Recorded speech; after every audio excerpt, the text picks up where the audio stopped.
திமுகவுடைய குடும்பத்தினர் போய் கலந்து கொள்வார்கள். திரு ஸ்டாலின் அவர்கள் மாநிலத்தின் முதல்வரை போய் அந்த போதைப் பொருள் மாஃபியா தலைவன் ஈஸியா பார்த்து புகைப்படம் எடுக்க முடியும். திரு உதயநிதி ஸ்டாலினோடு போய் புகைப்படம் எடுக்க முடியும். அதையெல்லாம் கொடுமை தமிழகத்தினுடைய டிஜிபி கிட்டே நேரடியா போய் புகைப்படம் எடுத்து அவன் பணத்தை கொடுத்து நாலு கேமரா வாங்கி கொடுக்க முடியும்னா அப்ப காவல்துறை என்ன பண்ணும்? இந்த மாதிரி அயோக்கியர்களை காவல்துறை கைது பண்ண முடியுமா?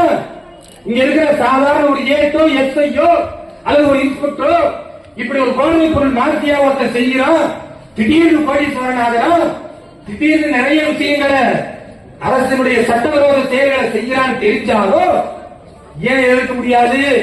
ஐயா ஸ்டாலின் கூட மாஃபியா தலைவர் இருக்கிறான், உதயநிதி ஸ்டாலின் கூட தான் போதைப் பொருள் கடத்தல் மன்னன் இருக்கிறான். தமிழகத்துடைய டிஜிபியோடைய கூட அருகில் நின்று அந்த அளவிற்கு